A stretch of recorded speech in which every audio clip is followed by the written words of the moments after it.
Jammu Kashmir Haryana assembly ఎన్నికల ఓట్ల లెక్కింపు ఇవాళ జరగనుంది. దీనికోసం కేంద్ర ఎన్నికల సంఘం సర్వం సిద్ధం చేసింది. ఈ రెండు రాష్ట్రాల్లో ఓట్ల లెక్కింపు జరిగే ప్రాంతాల్లో కట్టుదిట్టమైన భద్రతను ఏర్పాటు చేసింది. అందుకోసం భారీగా బలగాలను మోహరించింది. ఉదయం 8 గంటల నుంచి ఇరు రాష్ట్రాల్లో ఓట్ల లెక్కింపు ప్రక్రియ ప్రారంభం కానుంది.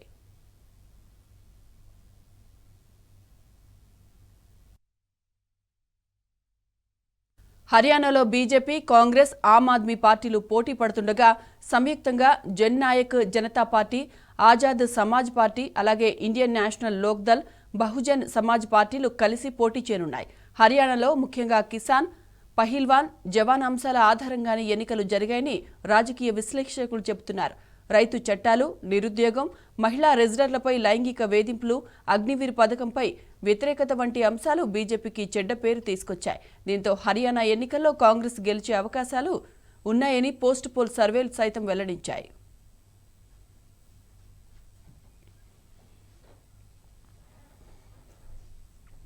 ఇక జమ్మూ కాశ్మీర్లో ఆర్టికల్ 370 రద్దు తర్వాత జరిగిన మొదటి అసెంబ్లీ ఎన్నికలు ఇవే. దీంతో ఈ అసెంబ్లీ ఎన్నికల ఫలితాలపై కూడా దేశవ్యాప్తంగా ఆసక్తి నెలకొంది. అక్కడ హంగ్ వచ్చే ఛాన్స్ ఉందని మెజారిటీ సర్వేలు అంచనా వేశాయి. మరికొన్ని సర్వేలు నేషనల్ కాన్ఫరెన్స్, కాంగ్రెస్ కలిసి ఎక్కువ సీట్లు సాధించే అవకాశాలున్నాయని పేర్కొంది. అలాగే పీపుల్స్ డెమోక్రటిక్ పార్టీ పెద్ద పార్టీగా అవతరించే ఛాన్స్ ఉందని కూడా అంచనా వేశాయి.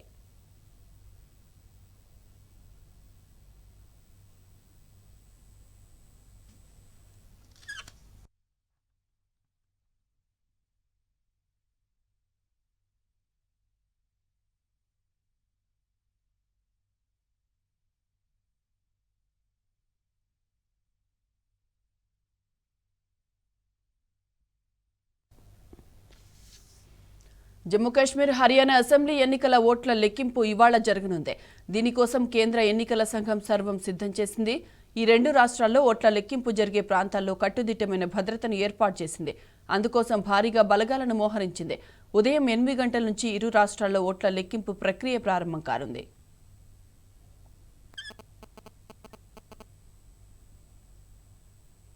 హర్యానాలో బీజేపీ, కాంగ్రెస్, ఆమ్ ఆద్మీ పార్టీలు పోటీ పడుతుండగా సంయుక్తంగా జన్ నాయక్ జనతా పార్టీ, ఆజాద్ సమాజ్ పార్టీ, అలాగే ఇండియన్ నేషనల్ లోక్దల్, బహుజన్ సమాజ్ పార్టీలు కలిసి పోటీ చేయనున్నాయి. హర్యానాలో ముఖ్యంగా కిసాన్, పహిల్వాన్, జవాన్ అంశాల ఆధారంగానే ఎన్నికలు జరిగాయని రాజకీయ విశ్లేషకులు చెబుతున్నారు.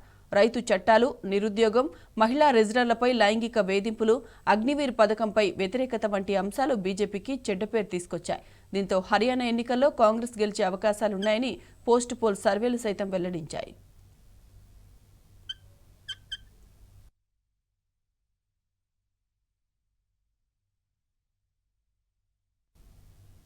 ఇక జమ్మూ కాశ్మీర్లో ఆర్టికల్ 370 రద్దు తర్వాత జరిగిన మొదటి అసెంబ్లీ ఎన్నికలు ఇవే. దీంతో ఈ అసెంబ్లీ ఎన్నికల ఫలితాలపై కూడా దేశవ్యాప్తంగా ఆసక్తి నెలకొంది. అక్కడ హంగ్ వచ్చే ఛాన్స్ ఉందని మెజారిటీ సర్వేలు అంచనా వేశాయి. మరికొన్ని సర్వేలు నేషనల్ కాన్ఫరెన్స్, కాంగ్రెస్ కలిసి ఎక్కువ సీట్లు సాధించే అవకాశాలున్నాయని పేర్కొన్నాయి. అలాగే పీపుల్స్ డెమోక్రటిక్ పార్టీ పెద్ద పార్టీగా అవతరించే ఛాన్స్ ఉందని కూడా అంచనా వేశాయి.